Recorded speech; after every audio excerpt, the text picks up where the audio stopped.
Ini bang, ini kira-kira itu yang mendampingi ketika Tengku Hasan Ditiro naik ke pesawat, siapa yang paling dekat? Nah, itu yang paling dekat tentu saja Malik Mahmud, Mundro Malik. Dato' ini. Tapi di pesawat yang mendampingi Wali adalah Gubernur Irwandi dan Malik Mahmud. Itu paling depan.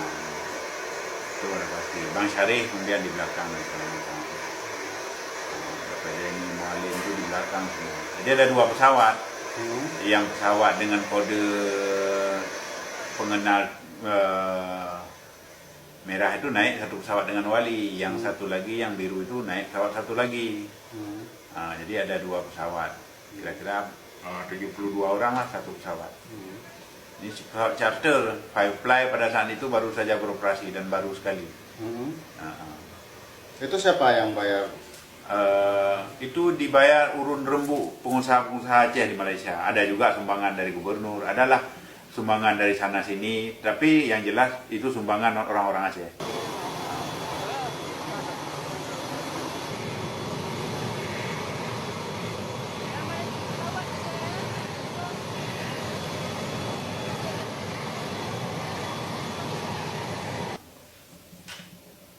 Wali membawa kopornya sendiri? Ya, koper itu berisi dokumen-dokumen pribadi dia, dan saya sempat lihat itu ada semacam ada sebuah perusahaan dia, Doral Investment namanya, kalau tidak salah saya. Itu ada beberapa surat, ada 5 surat yang sempat saya fotokopi bersama Bang Saad itu, Saaduddin Jelikat. Itu ada 5 surat yang kalau tidak salah saya dari Thailand, dari Arab, dan dari berapa. Yang diisi suratnya itu ditulis begini, Her Majesty from Hasan Ditiro. Artinya yang berhormat Pangeran Hasan Ditiro lah begitu. Itu surat dari Thailand sempat saya baca, dari Arab sempat saya baca, ada beberapa. Kemudian saya yang fotokopikan waktu itu. Oke, ini siapa aja yang penumpang pesawat? Ini Bupati Bang Yusra, yang biasa disebut Bupati itu, mereka dipanggil Bupati itu. Apakah ini kalangan elit GAM atau? Elit GAM. Ini adalah elit GAM yang ada. Ini Menteri Amir dan ini ajudannya Bandar Polisi Singapura. Menteri Amir itu warganya. Dia kabinet GAM.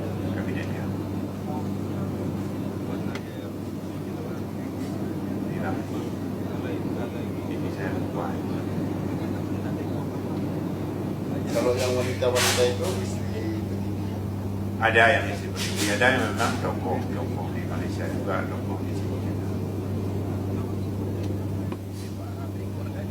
Adakah keluarga wali negara di sini? Ada. Tadi kan Musana kan nampak di depan. Musana.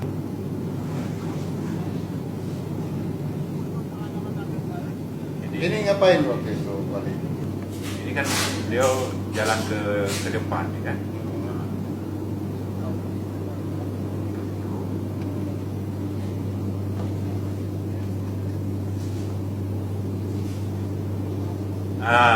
Ini yang membuktikan bahwa ini sangat mengharukan dan terjadi di samping saya.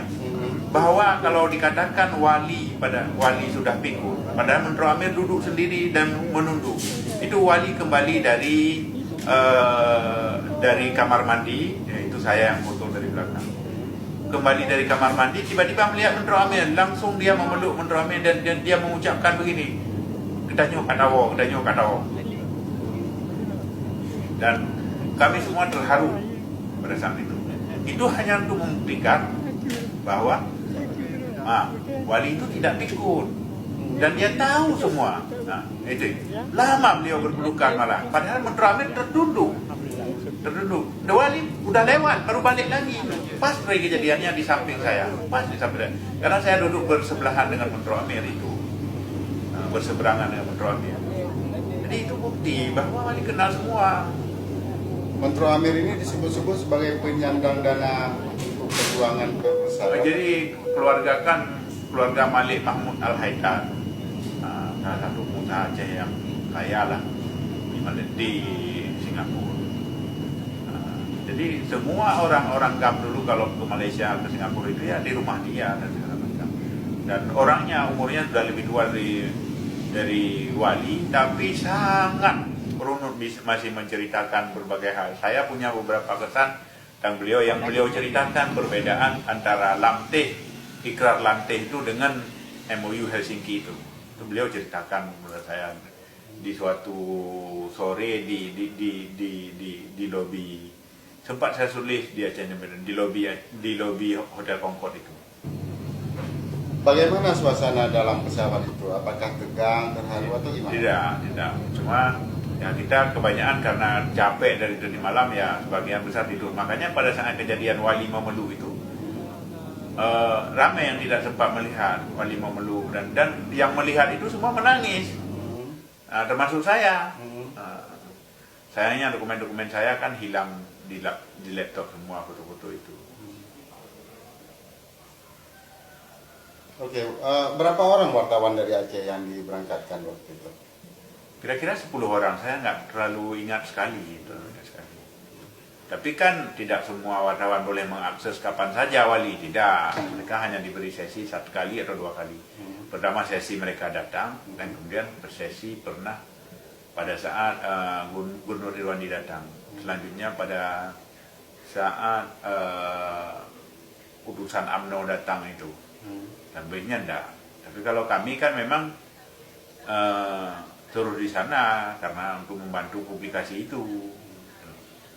Apakah Wali sempat berbicara kepada media atau membuat pernyataan pers waktu itu? Enggak. Tapi beliau secara sporadis ya siapa yang datang beliau bicara. Dan bicara dengan nada bahagia. Bicara dia senang kan kembali ke Aceh. Sangat terharu dia bilang. Dan dia senang dengan perdamaian itu. Jadi bohong itu satu bukti di video itu dengan pertemuan dia dengan Menteri Amir dan apa yang kita lihat dari tatapan mata itu kan itu sebuah bukti bahwa Wali tahu semua proses itu. Kemudian melihat antusiasnya masyarakat menyambut kepulangan ini, apa yang bisa kita katakan? Aduh, saya pada saat itu kan turun di belakang Wali karena saya berada di baris ke-7 di belakang Wali. Ya nggak bisa saya ceritakan bagaimana, semua pada menangis kan.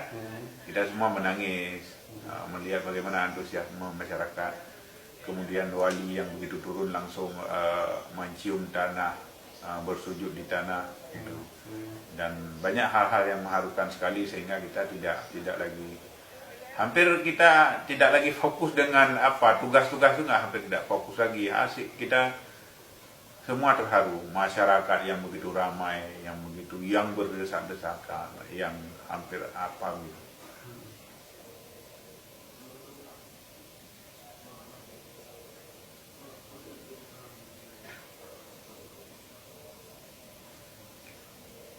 Ini berapa lama proses turunnya Wali? Agak lama, cukup lumayan lama baru beliau turun. Karena mempersiapkan, karena tiba-tiba kan masa itu kan merangsek ke depan, tidak bisa dihentikan. Nah, ini para PAM Surakarsa ini tidak mampu membendung masa, jadi susah. Jadi terakhir tertahan beliau di dalam. Oke, itu waktu rombongan itu 2 pesawat. Apa yang memisahkan ini pesawat dengan Wali Nanggro dan yang bukan? Nah, ada sebenarnya. Tapi kan begini, waktu kita buat manifest itu, saya bersama Suparta kan mendapat arah-arahan. Maksudnya begini, ini yang harus kemari, ini yang harus kemari, ini yang harus kemari.